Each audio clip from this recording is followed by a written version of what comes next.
पहुंचेंगे 21 तारीख को दोपहर में। ये ऑल इंडिया का कितना की संख्या में पहुंचेंगे वहाँ पर? तो 1 लाख लोगों का तो मोर्चा हमने घोषित किया हुआ है। ये तो मिनिमम आंकड़ा है, ज्यादा होगा। झारखंड से क्या हमने झारखंड आशा से रखे? सारी जगह से, बंगाल से भी आए, त्रिपुरा से भी आए, बंगाल से आ गए ना त्रिपुरा, वहीं से भी आए।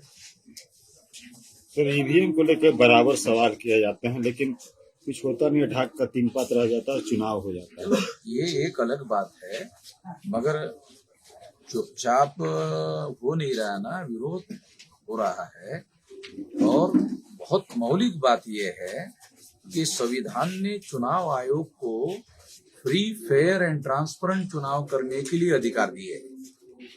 तो जब भारत की प्रजा और वोटर सवाल उठा रहे हैं तो सेटिस्फैक्टरी आंसर देने की कॉन्स्टिट्यूशनल जिम्मेदारी चुनाव आयोग की है। हमने लिखित रूप से कई सवाल उठाए हैं जिसका कोई जवाब चुनाव आयोग दे नहीं रहा है। तो जब कोई बात जवाबदेही पूरी नहीं होती है संविधान के अनुसार, तो फिर मामला जनता के कोर्ट में जाएगा ना, मामला जनता के कोर्ट में जाएगा, सुप्रीम कोर्ट में भी जाएगा। सुप्रीम कोर्ट में भी हमने मामला उठाया हुआ है, ऐसा नहीं कि नहीं। जो संविधान के दायरे में रहकर एक रास्ता तो सुप्रीम कोर्ट जाने का है, एक रास्ता जनता के कोर्ट में जाने का है।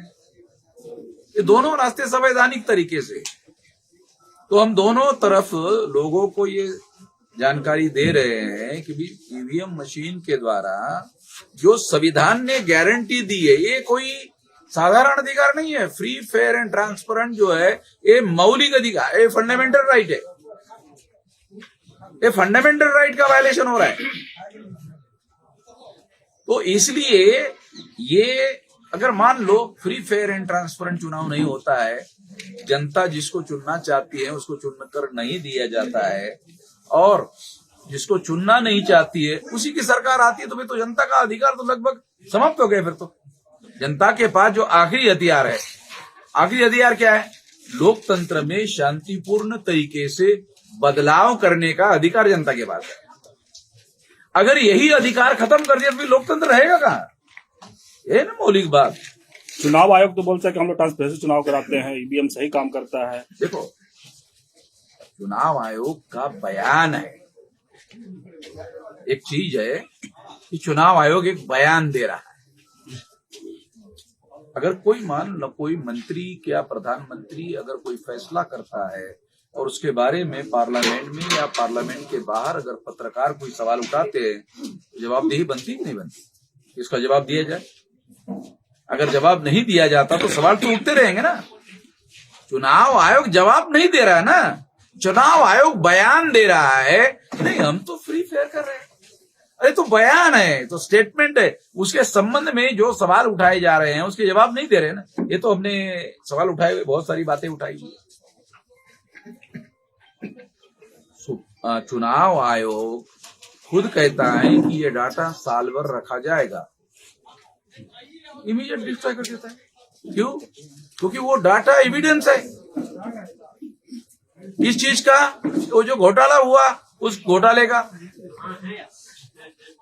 क्या चाहते हैं सर? ईवीएम बंद करके बैलेट बॉक्स से चुनाव पुराने मेथड से? बैलेट पेपर बंद करवाने के लिए जो तरीका, जो कारण बताया गया था कि भाई ये गुंडागर्दी होती है, ये होती थी, मगर रिकॉर्ड अवेलेबल है, ये 1% से ज्यादा नहीं होता था।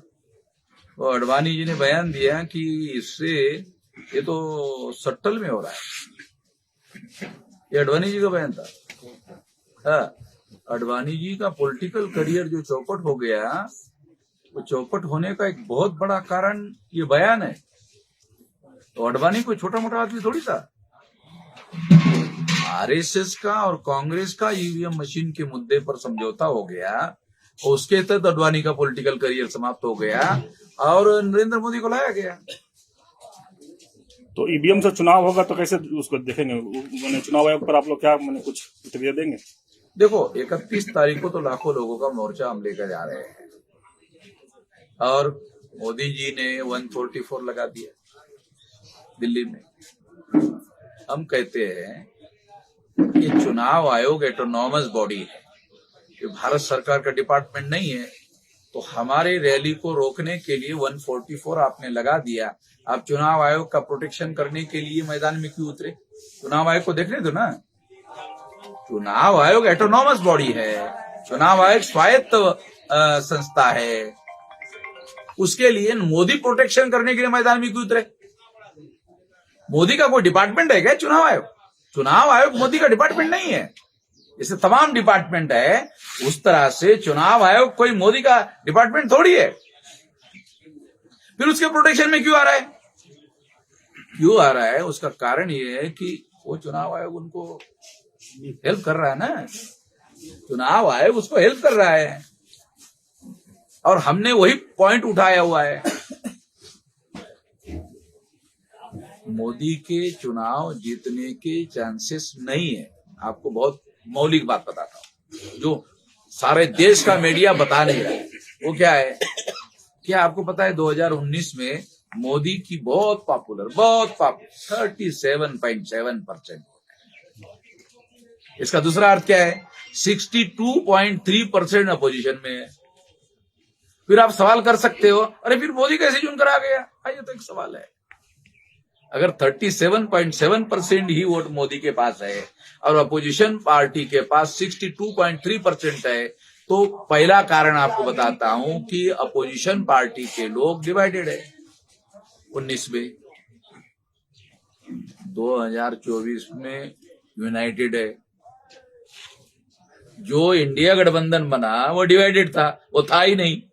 इंडिया गठबंधन तो अभी बना ना, वो इंडिया गठबंधन डिवाइडेड था, डिवाइडेड चुनाव हुआ तो वोट ऑफ परसेंटेज डिवाइड हुआ।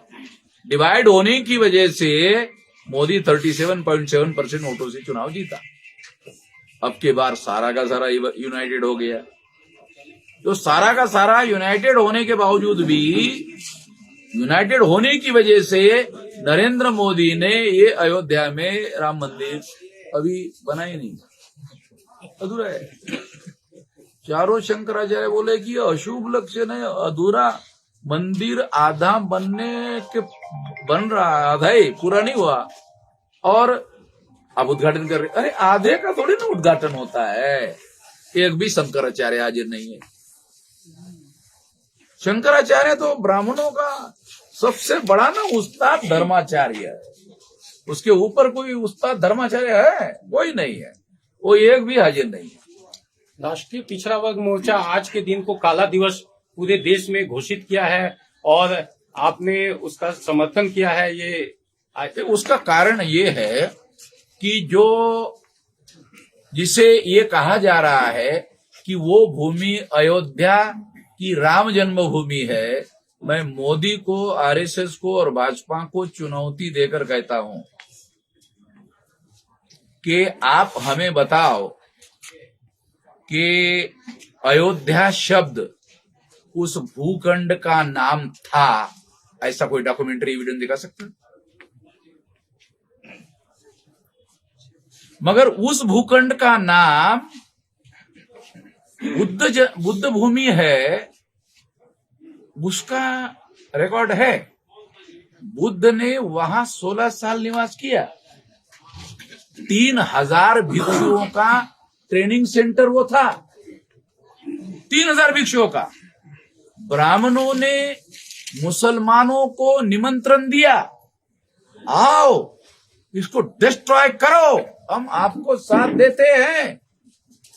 तो मुसलमानों को ब्राह्मणों ने मदद की और ब्राह्मणों की मदद से मुसलमानों ने डिस्ट्रॉय किया, मस्जिद बनाई।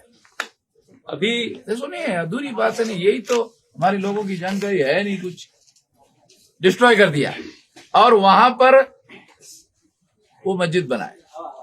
ब्राह्मणों को मालूम था,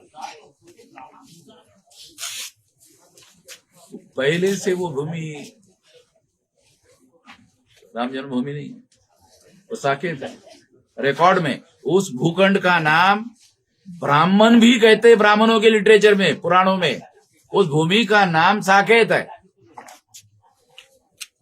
अयोध्या नहीं। अयोध्या शब्द कहाँ है? भारत के इतिहास में पहली बार अयोध्या शब्द आया कहाँ? रामायण में। रामायण में अयोध्या शब्द है। जमीन पर कई प्रचार में भांडारकर ब्राह्मणों का महापंडित हुआ है महाराष्ट्र में। वो क्या कहता है, 14वीं शताब्दी तक राम नाम का कोई भी कल्ट ही वजूद में नहीं था। वो तो ब्राह्मण है भाई, हम तो है ही नहीं, वो तो ब्राह्मण है भंडारकर। वो महापंडित माना जाता है। वो कहता है 14वीं शताब्दी तक, 11वीं शताब्दी तक वहां का रिकॉर्ड ऐसा कहता है राम मंदिर का कोई एग्जिस्टेंस ही नहीं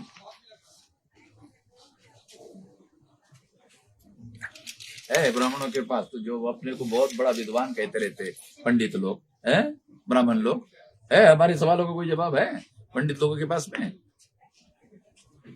हिंदू मुसलमान करते रहते। अरे तो यहाँ तो हिंदू मुसलमान का मामला ही नहीं है, ये तो मामला अलग है। बौद्धों का कहना है कि कुबेर टीला और सुमेर टीला वो बौद्ध स्तूप है और वो बौद्धों का है। लेकिन न्यायालय ने जो निर्णय दिया उसमें बौद्धों को वो पार्टी स्वीकार नहीं किया और आस्था के आधार पे सुप्रीम कोर्ट ने निर्णय दिया और वो 5 जजों को भी आमंत्रित किया गया है। इस संदर्भ में सुप्रीम कोर्ट की वो जजों को आमंत्रित नहीं करेंगे तो वो सारे रिटायर्ड हो गए ना, अभी जज थोड़ी है। तो और संभवतः सारे ब्राह्मण है? अब वो आएंगे कि नहीं आएंगे इसकी कोई खबर आई नहीं है। निमंत्रण की खबर जरूर आई है। 2024 में अगर ईवीएम से चुनाव होता है तो आप 31 तारीख तक हम चुनाव आयोग इसमें क्या बदलाव करता है वेट कर रहे हैं, उसके बाद ही बोलेंगे। उसके बाद हमारी नीतियों में बहुत बड़ा बदलाव हम करेंगे कि अगर ये लोग शांतिपूर्ण तरीके से, संवैधानिक तरीके से अगर हमारी बात को मानने के लिए राजी नहीं है। मैं कहता हूं तुम एडवांस टेक्नोलॉजी से कब हो गए भाई? अमेरिका से आगे हो गए हैं, जापान से, जर्मनी से, जिन्होंने मशीन बनाई वो ईवीएम नहीं उपयोग में ला रहे। उनका यकीन नहीं है कि ईवीएम मशीन के द्वारा फ्री फेयर एंड ट्रांसपेरेंट चुनाव हो सकता है, इस पर उनका यकीन नहीं है। तुम्हारा क्यों है? जहां 70% लोग अशिक्षित लोग हैं, अर्धशिक्षित लोग हैं, उनको बताना पड़ता है वोटिंग वो बूथ पर, अरे यहाँ ऐसा बटन है यार, ये इधर ऐसा दबाओ लोगों को। कभी कभी तो वो अंदर वाला आदमी वो बीजेपी वाला दिखा देता है बटन, अरे यहाँ पर है। सर आप बोल रहे हैं जो गठबंधन बना है, इंडिया गठबंधन तमाम विरोधी दलों का, वो क्यों नहीं सवाल उठा रही है उनका? देखो अभी गठबंधन की तरफ से लेटर लिखा गया था, चुनाव आयोग ने समय तक नहीं दिया। तुम्हें तो हैरान करने वाली बात है, अरे हो आपको चर्चा करने के लिए समय मांग रहे। आप कह रहे जैसे अभी आप कह रहे थे ना, नहीं हम तो free and fair and transparent. चलो अगर ये लोगों को वो समय देते तो यही वो सवाल पूछते कि आप बताइए तो फ्री फेयर एंड ट्रांसपेरेंट होता है करके। एक्सपर्ट लोग जाते हैं उनको बताते हैं। चुनाव आयोग ने कभी उस मशीन को सार्वजनिक रूप से सारे दुनिया वालों के सामने भाई कोई भी आ जाओ और इसमें गड़बड़ी होती है करके दिखाओ, तो लोगों ने तो चुनौती दे हुई है, ये उनका करके दिखाते हैं। मैंने आप चुनाव आयोग पर सवाल उठा रहे हैं। चुनाव आयोग खुदा है। लोग दुनिया में खुदा पर भी सवाल उठा रहे हैं। नहीं उठा रहे? ऐसे तमाम करोड़ों लोग हैं जो है नहीं पर चर्चा करते रहते। तो जब वो खुदा पर लोग सवाल उठा रहे हैं तो चुनाव आयोग खुदा ना है, खुदा तो है नहीं।